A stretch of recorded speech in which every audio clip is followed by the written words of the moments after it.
Hey everyone, and welcome back. Today we're doing a tutorial all about foliage and how you can decorate your paths, creeks, and natural spaces along the way. I'll show you how to make creeks, waterfalls, retaining walls, even glass style waterfalls, and a few small detail tricks to make everything look alive and natural. Let's jump straight into it. So as you can see, we're starting with a quick rock cluster structure here, using the tropical rock set. We are in Imaginaria right now, between the pirate area and the hanging gardens, the Babylonian style section. And I'm building what I'd call a theme park friendly waterfall. Basically, a fake waterfall that's built on top of structures or terrain to make the area feel immersive and alive. I'm also adding a creek running through the middle here. This creek will flow into the big lake on the other side of the area, and I'll show you how to make that connection look smooth without having to delete water levels or fight the terrain tools. This is a great way to merge bodies of water without running into those annoying water level issues that Planet Coaster sometimes gives you. While I've been talking, you can see I'm already shaping the rock formation where the waterfall will sit. We'll also be doing a bridge that connects both sides, but that won't be part of this tutorial. You will see it in the cinematics at the end. For now, we're just focusing on the creek and waterfall set up together. Now for the waterfall itself, I start by adding the special effects waterfalls. Go into special effects, water, and grab the waterfall top piece. This one is meant to sit right on top of your rock work. It gives that nice visual of water gathering before it falls down. Once that's in place, I usually add the middle waterfall piece, then finish it with the waterfall bottom. That combo gives a realistic flow from top to bottom. It's really not complicated unless you're building a massive hyper detailed jungle waterfall. But for a small scenic one like this, that's all you need. Now if you look closely, I'm stacking the water effects down the rock so each layer interacts with the next. That gives the illusion that the water is hitting and bouncing off every rock on its way down. It's super simple, but it really sells the realism. Once the main waterfall is done, I move on to rock placement along the creek. I start by building a few clusters, group them together, and then duplicate them down the river bend. That saves a ton of time and keeps your texture variation balanced. I flip some of them, delete a few repetitive ones, and make sure it doesn't look copy-pasted. After that, I add more water rapids foam pieces along the creek to make it feel like the water's actually moving.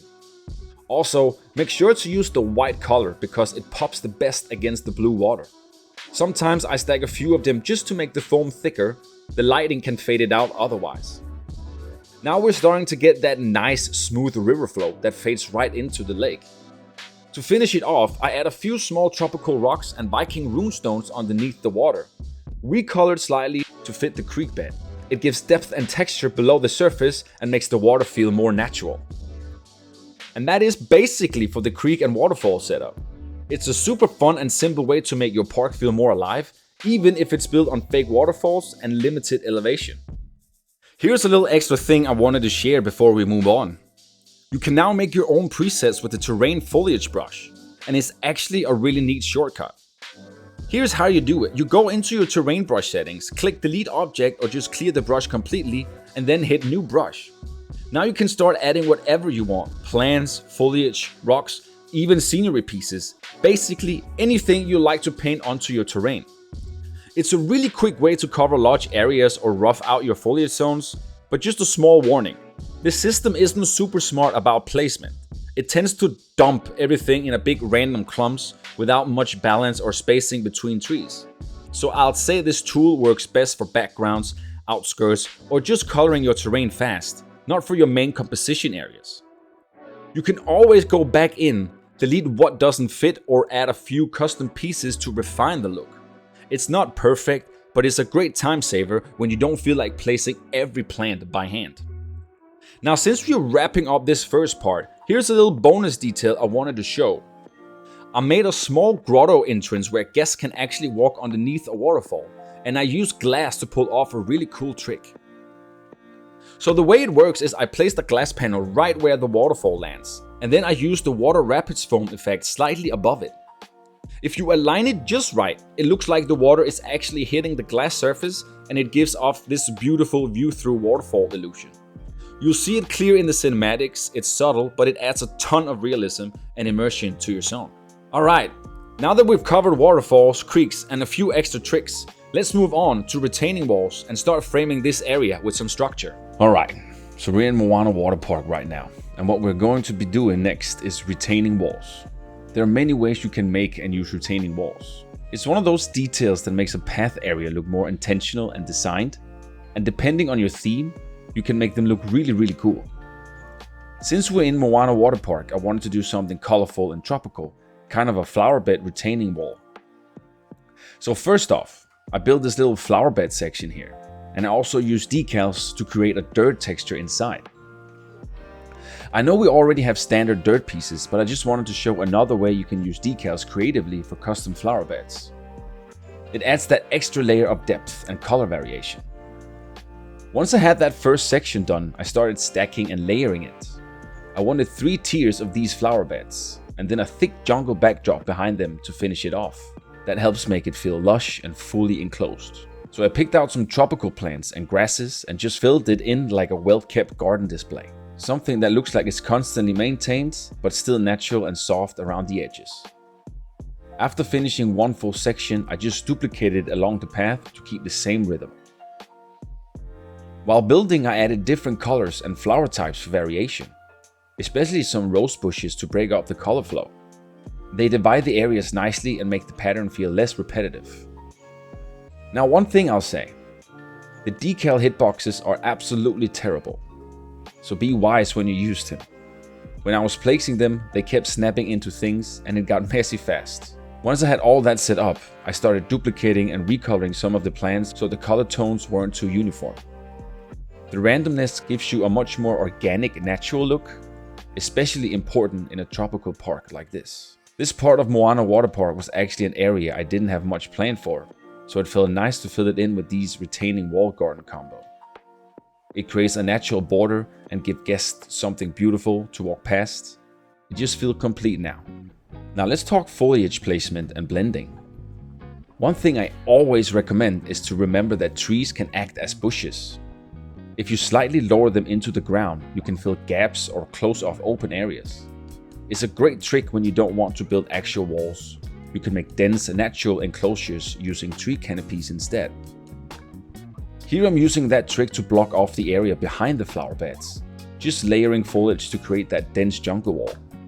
I added bamboo, hedges, and a mix of tropical trees and palms to really get that thick, immersive vibe. You don't want guests to see behind it. You want them to feel like it continues forever, like they're surrounded by nature. Foliage work is honestly one of my favorite things to do. It's relaxing, it's satisfying, and there's never really a rush with it. You're just shaping the environment and making it look alive. So now with everything filled in, the flower beds, the tropical backdrop, and the layered foliage, we get that beautiful closed-off jungle feeling. And as you can see here in the cinematic shots, it frames the path perfectly. On the right side, I added a flower bed with just some similar plants and palm trees to keep both sides balanced. And that wraps up the first retaining wall area. Next, we're moving over to another retaining wall section, and this one will be a little bit different in design and materials. Alright, so now we're on the other side of the waterfall here in Moana Waterpark, and this time I'm using the Viking stone wall set. It's honestly a great piece to use for this next retaining wall because it adds that heavier grounded texture, perfect for mixing with the tropical vibe. So what I'm doing here is creating an integrated water feature within the wall itself. Basically, I'm using a bunch of custom pieces including the marketplace decorations and then detailing it with rope and planks to bring everything together. Once all that's in, it actually turns out really cool, and especially once the pillar detailing starts to come together. You can see this build is a mix of wood, bamboo, and rock. And I'm intentionally blending as many textures as I can to get that Polynesian look that fits Moana Waterpark perfectly. And of course I'm using my favorite plank pieces. At this point it wouldn't be a Wikz build without them. I swear I've used these planks in every single episode so far. As you can see, the detailing phase is going strong here. I'm adding cross beams, plank overlays, and a few bamboo wall pieces to give it structure before I start with the foliage. I want to fully enclose this first section and finish the waterfall setup before connecting it to the rest of the retaining wall system. Now I know we have the colorful flower bed wall on the left side, and this new stone and bamboo feature on the right. But that contrast actually works beautifully. It makes the little walkthrough area feel like a lush tropical garden filled with texture, sound, and movement. Underneath the bamboo pieces, I'm adding wooden hatches to block out any gaps and give it that layered build by hand feel. Then behind all that, we all will add a touch of overgrown foliage, ferns, palms, and ivies wrapping around the structure to soften the hard edges. In the center, I created a small water outlet, kind of like a little carved opening where the water feature will flow out from. It's simple, but it looks very realistic once you added effects. Just make sure that the waterfall effect isn't overlapping too much with foliage or stone textures, or it'll look odd when the light hits it. So for the waterfall setup, it's the same formula as earlier. Add the waterfall middle, then the waterfall bottom for the splash effect. I do not need the waterfall top piece here since I need it to come out of this outlet. This time though, it's smaller and more controlled, just trickling down the wall like a decorative feature. Once the water looks right, I move on to detailing the surroundings. Small flower beds, shrubs, and tropical foliage tucked into every gap I can find. It's a tight space, but I actually end up looking incredibly natural once it's all filled out. When I'm happy with one full section, I duplicate the structure so there are two matching segments side by side. On both ends, I leave a blank section of wall to break up repetition so it doesn't feel too copy-pasted. That little trick helps it stay immersive and believable, especially for a themed water park area like this. Now that both sides are done, I go in and sculpt a bit of terrain around the base. Then just like earlier, I dig in a small creek bed and drop in some rocks. I'm using the aquatic rock set to keep that tropical Polynesian feel, blending it with the Viking stone to tie both styles together along the path. And honestly, I'm super happy with how this all turned out. The combination of stone, bamboo, wood, and water just works. It feels handcrafted, detailed, and very natural, exactly the kind of vibe I wanted for this section of Moana Waterpark. So that's our second retaining wall complete, and it looks amazing next to the creek and waterfall from earlier. Everything flows together really nicely here, and the whole area just feels alive now. Before we can call this retaining wall done, we obviously need to add foliage behind it. The same concept applies here as before. You want to layer your plants to build depth. In the background, place your larger trees and palms to create a canopy and block out the horizon. Then in on the foreground, fill the lower areas with shrubs, ferns, and small tropical plants. That mix of big and small instantly gives you that dense, layered jungle feel we are going for. As we skip through the process here, you can see how the more foliage I add in the back, the thicker and more immersive the scene becomes. It feels alive, like there is something just beyond the path, hitting beyond all the greenery. And again, I'm using trees as bushes, lowering them into the ground to close gaps and create that illusion of depth behind the wall. Foliage honestly does so much for a build. It adds character, personality, and atmosphere. And it completely changes how the space feels once it's in place. After adding all these layers of plants, ivies, and ferns, these retaining walls really got the uplift they needed. Now it feels cohesive, like everything belongs together. And as you can see here in the cinematics, once all the foliage is in, everything flows so naturally. The textures blend, the colors balance out, and it just has that realistic, immersive vibe that brings the whole Moana Waterpark area to life. If you want to go a more basic route, you can always just build regular flower beds. You can make them in any shape you want, squares, triangles, or wavy curves, like the one I'm building here. Since we're in a water park, I thought this kind of design made more sense. It feels bright, colorful, and fits the tropical theme really well.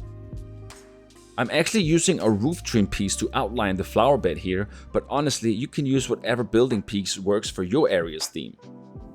That's the thing about these, they're super flexible.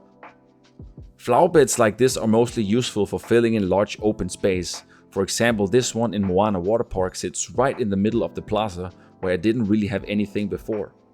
And just by adding this, it completely lightens up the area and gives it a bit more life and movement. You can decorate them however you want. Mix flowers, bushes, and trees, and it'll instantly make the space feel more finished. These kinds of flower beds are perfect for plaza gaps, cornered between flat rides, or even along buildings where you need a splash of color.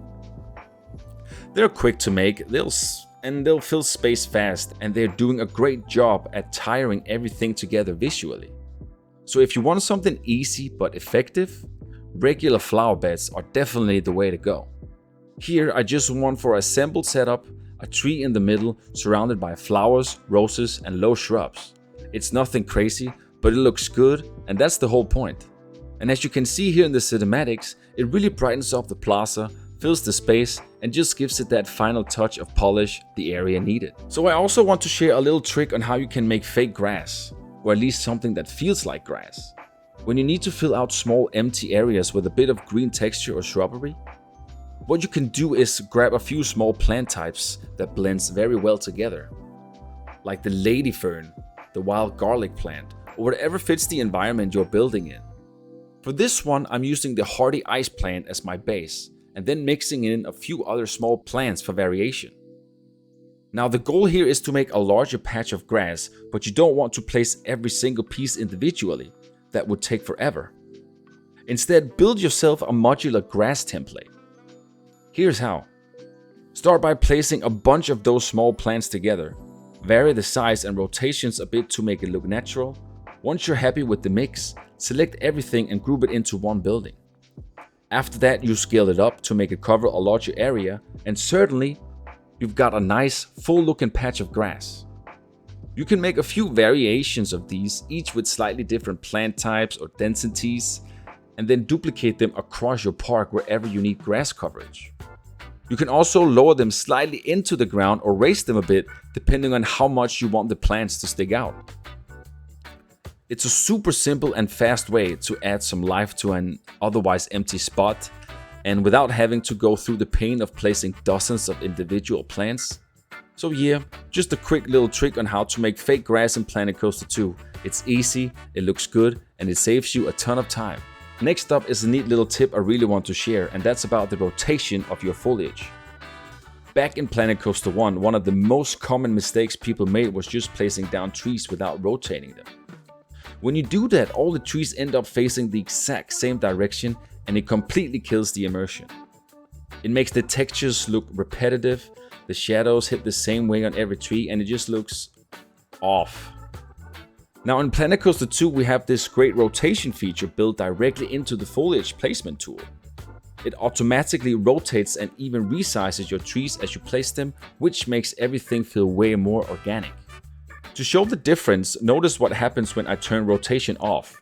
Every tree is identical, facing the same way with identical shading.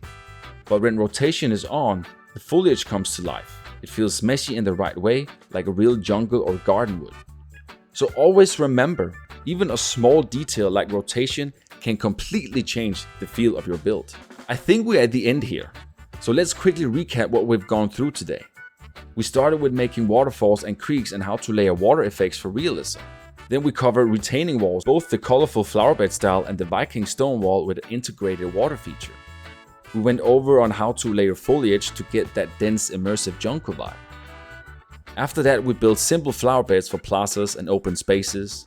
We made fake grass patches using modular plants to fill out empty terrain. And finally, we talked about rotation and scaling and how that adds variation and realism to your foliage. All these small steps together make a huge difference when you're trying to create an environment that feels alive and believable. Thank you all so much for watching this foliage tutorial. I hope it gave you some ideas and techniques you can use in your own parks. Whether you're working on realistic resorts, dense jungles, or small decorative gardens. If you enjoyed the video, make sure to leave a like, comment your favorite foliage trick, and subscribe to the channel for more Planet Coaster 2 guides and tutorials just like this one. As always, join the community, link is in the description. Stay creative, keep building, and I'll see you all in the next one. Bye bye.